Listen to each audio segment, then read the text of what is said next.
Il y a 4 clés pour vaincre la pauvreté. Si tu as ces 4 clés, tu vas comprendre maintenant pourquoi il faut jeûner, prier, vaincre la pauvreté avant de commencer à chercher l'argent. Ne travaille pas dur si tu n'as pas vaincu la pauvreté. Un pauvre qui travaille ne devient jamais riche. J'insiste. Un pauvre qui n'est pas délivré de la pauvreté, qui travaille, il rend riche les gens, mais lui ne sera jamais riche. C'est quand tu es délivré de la pauvreté que tu travailles, tu peux prendre le salaire, entreprendre et tu deviens aussi riche. On ne cherche pas la richesse dans le travail. On est riche avant de travailler. Maintenant, je vous donne les 4 clés pour devenir riche. Qu'est-ce qu'il faut connaître? C'est la première clé. Là. Réveiller le désir de la richesse. C'est-à-dire quoi? Si tu ne désires pas une chose là, tu ne vas pas rencontrer la chose. Jusqu'aujourd'hui, ton désir là, tu n'as pas de désir.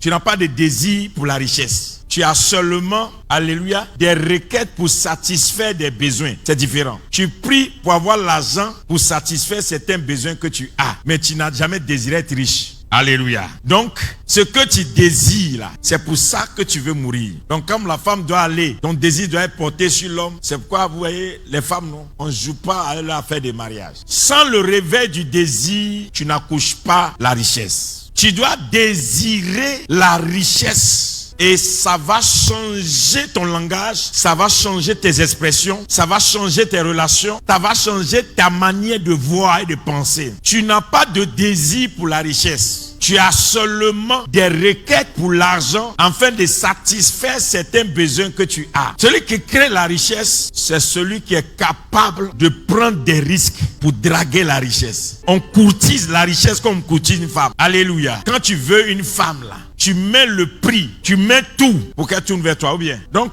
la femme, elle t'a tourné le dos, mais elle n'a pas dit non. Donc, l'argent, la richesse peut te tourner le dos, peut tourner le dos à ta famille, à ta génération. Mais toi, tu peux ramener la richesse dans ta famille. Si tu as dit amen, que tu sois la première personne qui ramène la richesse dans ta famille. En faisant quoi? Tu dois te battre pour désirer la richesse, l'abondance financière.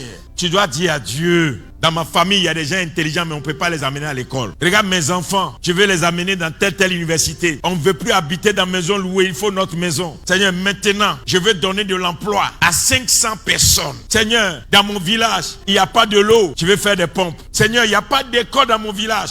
Je vais être le premier qui va construire l'école. Voici des choses qui peuvent amener la richesse à faire des MeToo pour venir vers toi. La richesse ne viendra pas si toi, tu ne le désires pas la richesse. Rien ne t'empêche de rêver là où tu m'écoutes ce soir. Est-ce que le rêve t'a dit non? On peut être à Yahoo essayer de rêver. Tu regardes tellement tes réalités que tu oublies la capacité que Dieu est dans ta vie. Peu importe ce que tu vends, peu importe ce que tu fais, la richesse va sortir dedans. Tu n'as pas dit amen avec moi?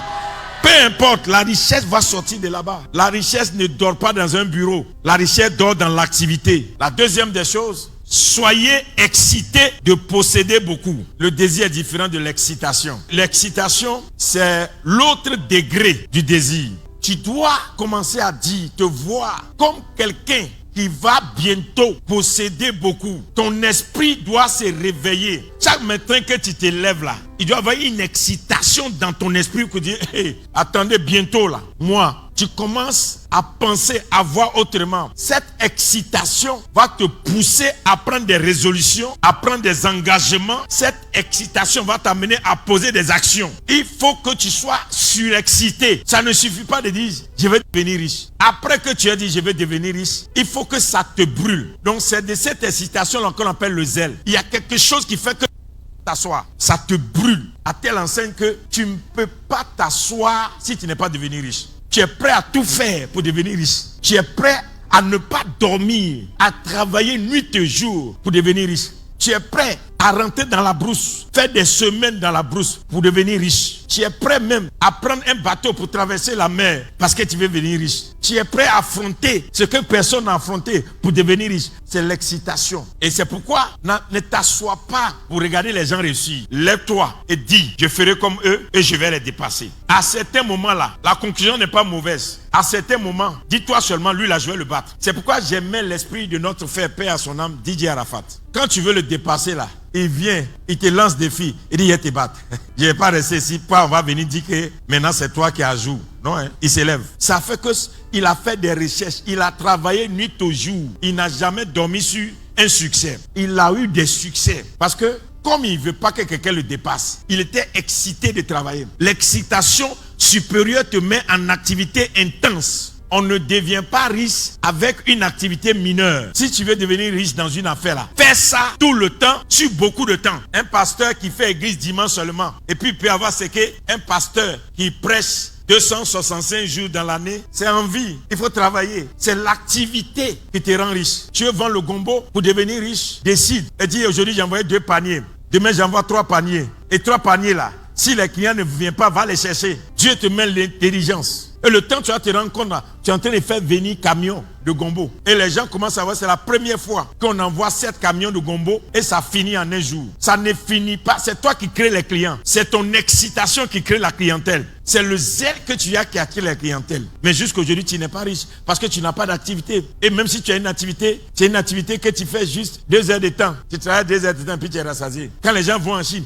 waouh, waouh, les Chinois, regardez les travailler, nuit et jour. Une personne qui est en activité, plus tu augmentes tes heures de travail, plus tu augmentes ton énergie dans le travail, plus tu augmentes ta richesse. Troisième chose, c'est préparez-vous à vivre comme les riches. Si tu veux devenir riche là, il faut te préparer à vivre comme un riche. C'est-à-dire, ton quartier qui te dit que tu es le plus, imagine, tu es dans un quartier où c'est toi seul qui a télé. Tu es dans un quartier où c'est toi seul qui a climatiseur. Tu es dans un quartier où tout le quartier vient fêter chez toi le 31. Et puis tu entretiens ça. Il faut aller dans un quartier où tu vas voir quelqu'un qui voyage tout le temps. Tu vas voir certaines choses qui vont te réveiller. Tu vas dire, ah, donc je pensais que j'étais riche. Un train qui a beaucoup de richesse dans ton wagon a besoin de têtes pour le tirer. C'est pas parce que il y a des centaines de wagons d'or que ça va arriver à destination. Il faut une tête pour tirer. Donc qu'est-ce que tu fais? Trouve quelqu'un qui a déjà réussi et suis ses pas pour qu'il te fasse réussir. Fais-toi tirer vers le haut. N'accepte pas de rester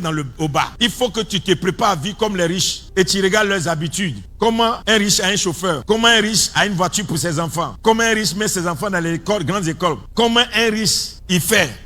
Faut de voir ça là. Tu vas devenir. Mais ce que tu regardes tous les jours là, ça ne te pose même pas même un jour à chercher la richesse. Tu as dit bon, oui, je suis déjà bien, je suis à l'aise. Hein. Tu t'as payé les fauteuils où on a mis peinture jaune. Je pense que c'est de l'or. C'est gros comme ça dans ton salon. Et puis tu dis non là, je suis devenu riche. Et puis tu as mis ça dans le quartier pour descendre même là. Les gens tombent jusqu'à. Puis bon, quand tu es là, maintenant tu fais photo. Regardez, regardez ma maison, tu mets des lumières bleues. Regardez comment Dieu m'a béni. Dieu même te regarde, mon fils, il ne sait même pas ce que je lui ai réservé. Ma fille, elle ne sait même pas ce que je lui ai réservé. C'est pourquoi, par exemple, quand vous venez à l'église, et puis quelqu'un qui ne donnait pas 100 000, commence à donner 100 000. Au lieu de donner à la personne là, il faut dire à Dieu, maintenant, moi aussi, je vais apprendre à donner ça. Et défi, ça te tire vers le haut. Si tu restes, tu te contentes de ce que tu as, tu ne seras jamais riche. À des moments là, il faut faire violence sur soi. Ne suivez pas des modèles qui vous contentent. Ne suivez pas des gens que vous dépassez. Suivez des gens qui vous ont dépassé et qui peuvent vous tirer là-haut. Dis bien amen avec moi. Il faut suivre les gens comme ça. Donc tu es pauvre parce que ton environnement te dit que tu es le meilleur. N'accepte pas là où tu es. Lève-toi, dis, je refuse là où je suis. Et je refuse le niveau que j'ai. Pauvreté, tu ne me retiendras plus jamais. Je suis résolu à aller dans les lieux élevés au nom de Jésus.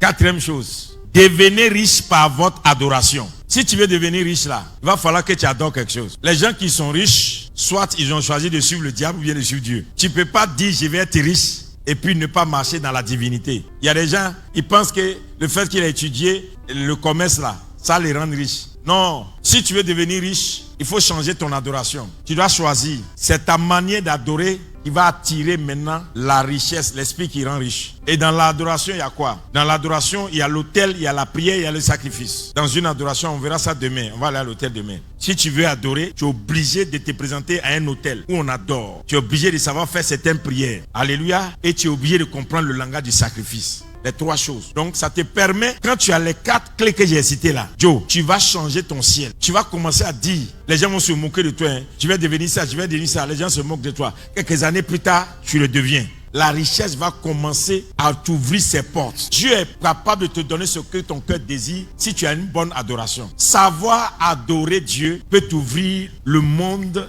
des richesses. Et tu te rends compte que tu as désiré et Dieu te l'a donné. Voici les 4 clés qui jouent un rôle pour que quelqu'un prie, cherche Dieu pour ouvrir son ciel. Si tu dis amen, que la richesse te localise. Tu n'as pas bien dit amen. Dis amen.